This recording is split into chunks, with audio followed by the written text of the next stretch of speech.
Gelombang kedua sering saya nyatakan ditandai dengan hijrahnya kaum Ba'alawi ke arah timur.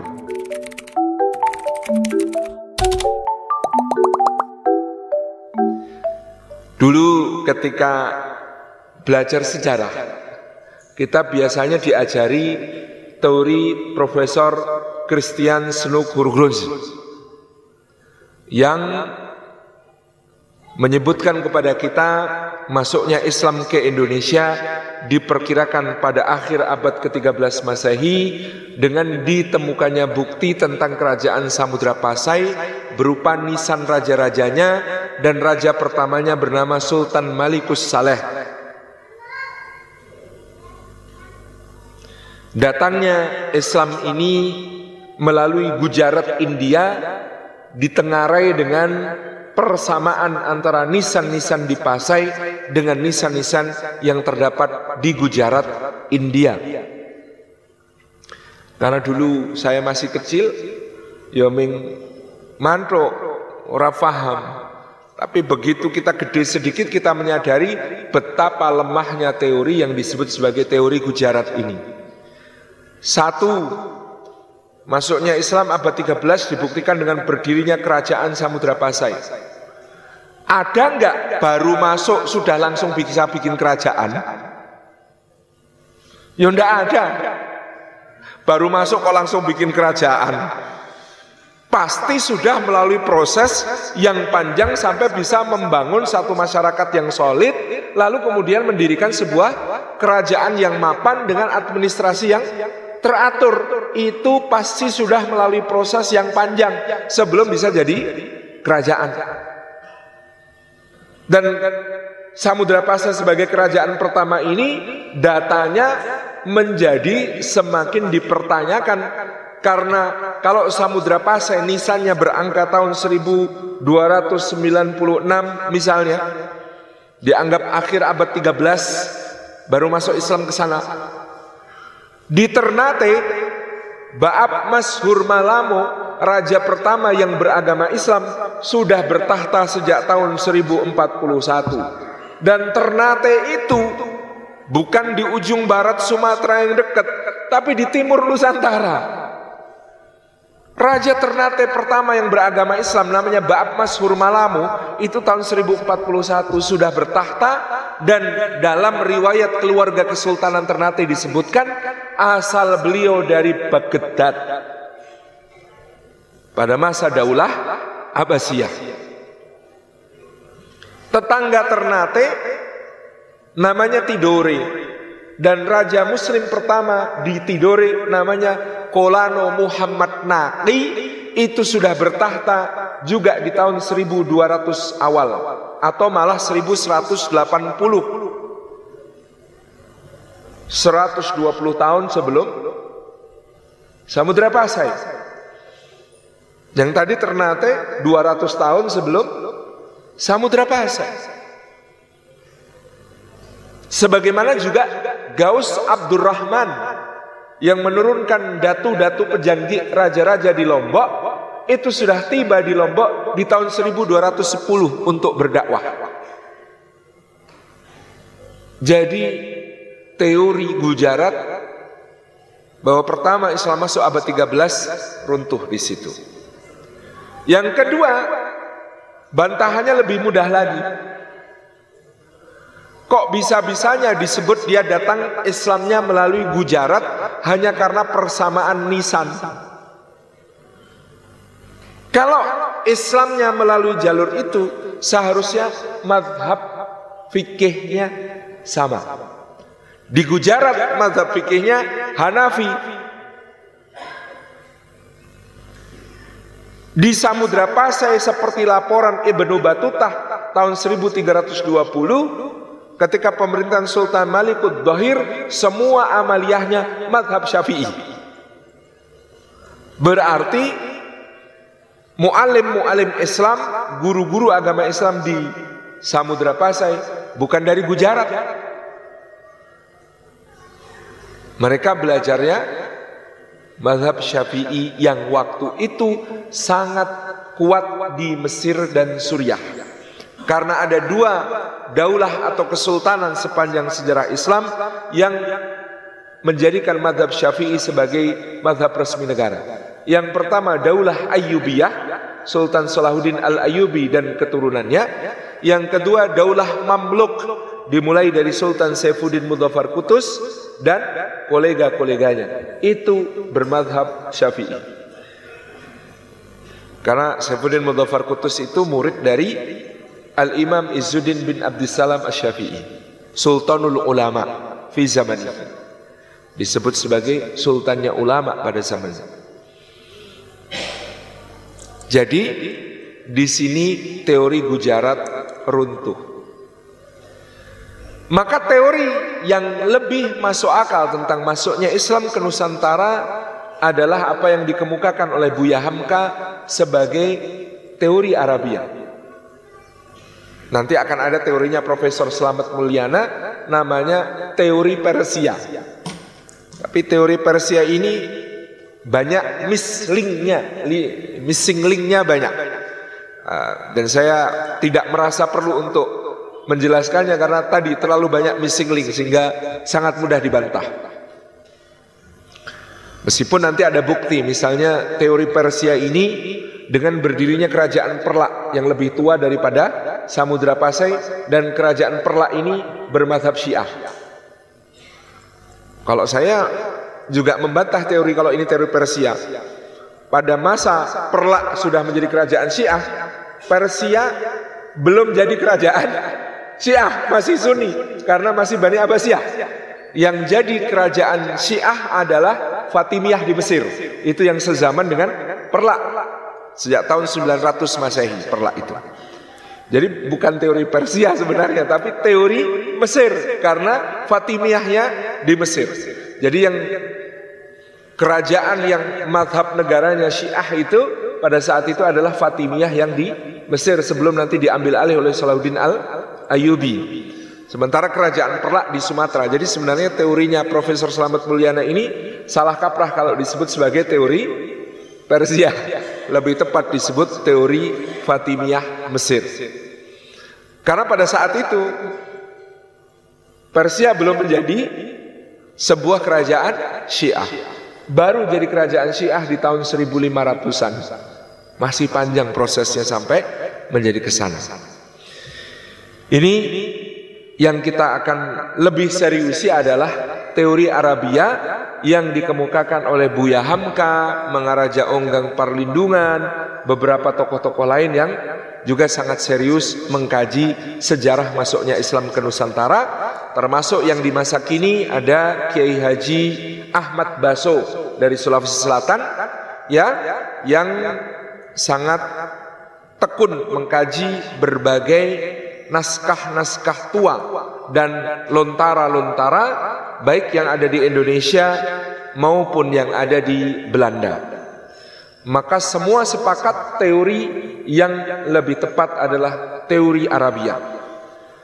Pertama, teori Arabia terbukti dengan kronik-kronik dinasti Tang.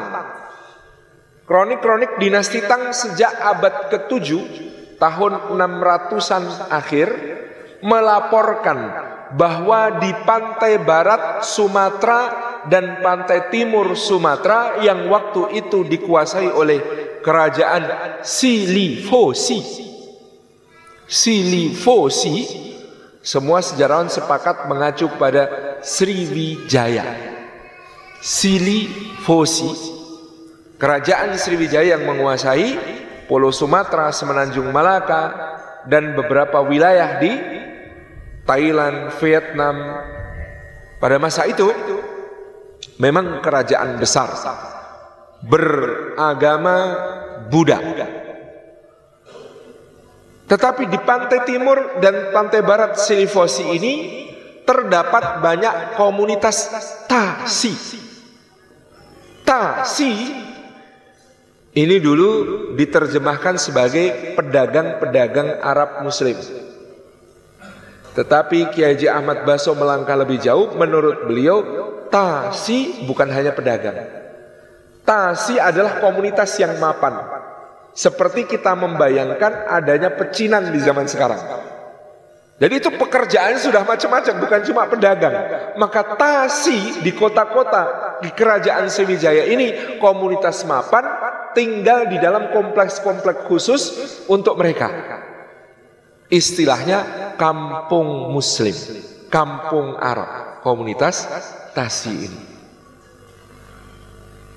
Keberadaan komunitas Tasi ini akan memicu nantinya sesuatu yang memiliki bukti sejarah lebih konkret, yaitu Maharaja Sri Indrawarman dari kerajaan Sriwijaya berkirim surat kepada Muawiyah bin Abi Sufyan dan Umar bin Abdul Aziz.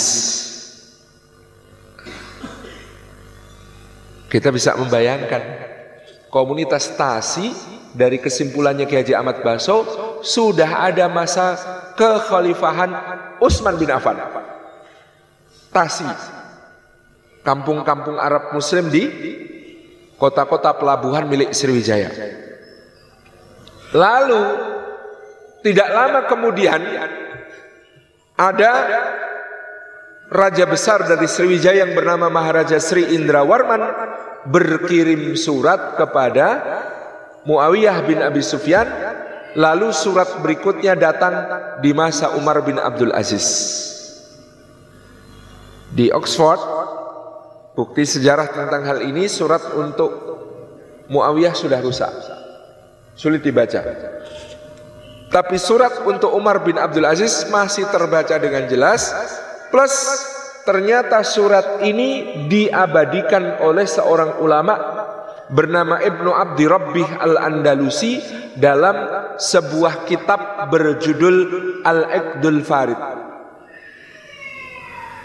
Dalam surat itu berbunyi kira-kira demikian: dari Maharaja Diraja yang adalah keturunan 1000 raja, yang permaisurinya juga keturunan 1000 raja, yang wilayah kekuasaannya terdiri atas 1000 pulau, yang di setiap pulaunya ada 1000 gunung, yang di setiap gunungnya mengalirkan 1000 sungai, yang di kandangnya terdapat 1000 gajah perang, yang armada perangnya terdiri atas 1000 kapal besar, kepada Raja Arab yang tidak menyembah dewa-dewa selain satu Tuhan saja. Aku kirimkan untukmu beberapa hadiah tanda persahabatan. Disebutkan yang dikirim waktu itu terdapat wewangian dari gaharu dan cendana. Terdapat pula berbagai rempah-rempah, kayu manis, kemudian juga kapur barus. Bapak Ibu mungkin sekarang menganggap kapur barus barang murahan, beli merek bagus gitu. Pada masa itu kapur barus komoditi yang sangat mahal di dunia. Dan kapur barus ini sudah diperdagangkan ribuan tahun sebelum Masehi dari pelabuhan Fansur atau pelabuhan Barus yang ada di pantai barat Sumatera. Sebuah penelitian mengungkap Fir'aun Mesir yang paling kaya itu isi badannya yang dimumifikasi adalah kapur barus. Kalau Fir'aun yang lebih miskin, ya, maksudnya bukan miskin, yang tidak terlalu kaya mungkin rempah-rempah yang lain. Tapi Fir'aun terkaya seperti Seti, ya, kemudian seperti Meneptah, seperti Tutankhamun dan lain sebagainya.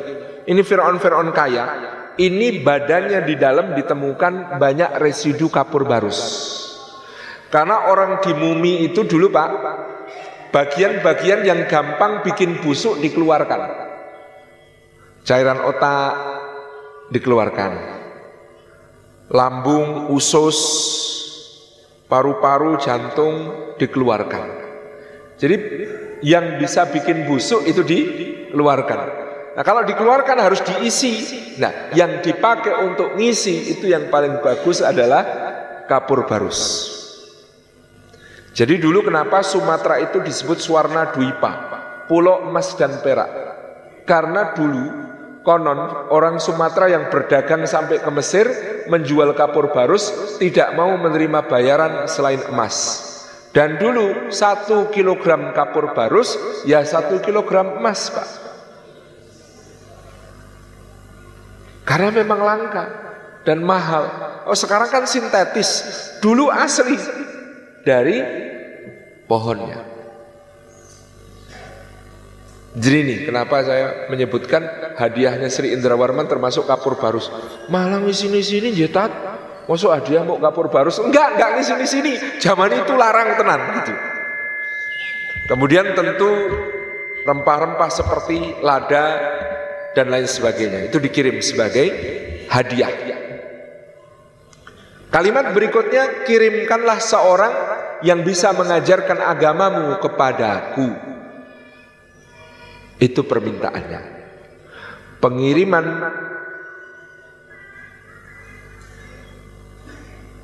mu'alim, guru agama Islam ini terkonfirmasi dalam lagi-lagi kronik dinasti Tang. Tang Shi Lu, kronik dinasti Tang. Jadi dulu kekaisaran Tiongkok itu dari dinasti ke dinasti rajin mencatat peristiwa apa saja yang terjadi di kerajaan. Hari ini kaisarnya ngapain aja, itu ada catatannya. Maka dalam catatan dinasti Tang disebutkan kaisar dinasti Tang menghukum Raja Silifosi yang telah meninggalkan ajaran agama Buddha Mahayana dengan mendukung seorang bangsawan lokal, yaitu yang berasal dari Wangsa Sailendra. Sailendra Wangsa. Wangsa Sailendra ini selain berkuasa di Sumatera, nantinya terlebih dahulu telah berkuasa di Jawa. Dan nanti peninggalan akbarnya Wangsa Sailendra di Jawa diantaranya adalah Candi Borobudur yang beraliran Buddha Mahayana. Ternyata Kaisar dinasti Tang merasa terganggu kalau Raja Besar Sriwijaya beragama bukan Buddha Mahayana.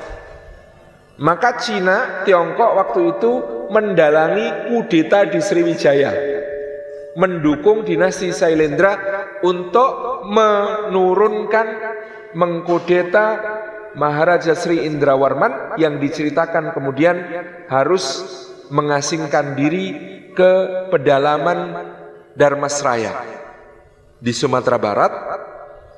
Sementara kerajaan Sriwijaya diambil alih oleh Wangsa Sailendra yang beragama Buddha Mahayana.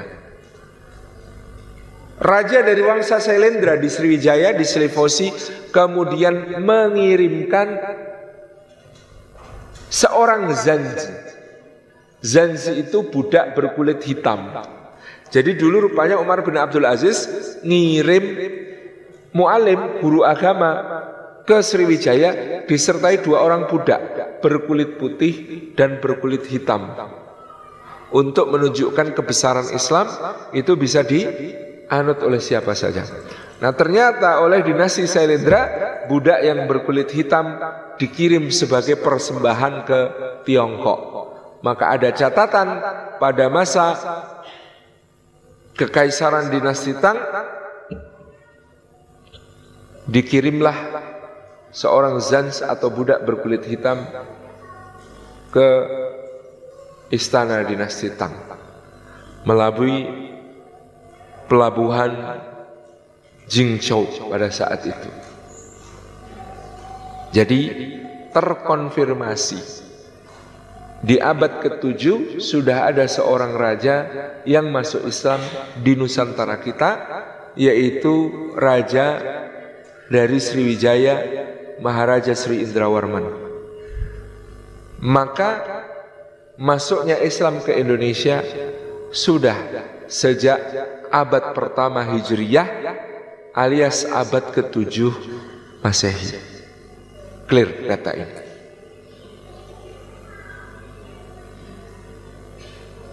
Ini gelombang pertama masuknya Islam ke Indonesia.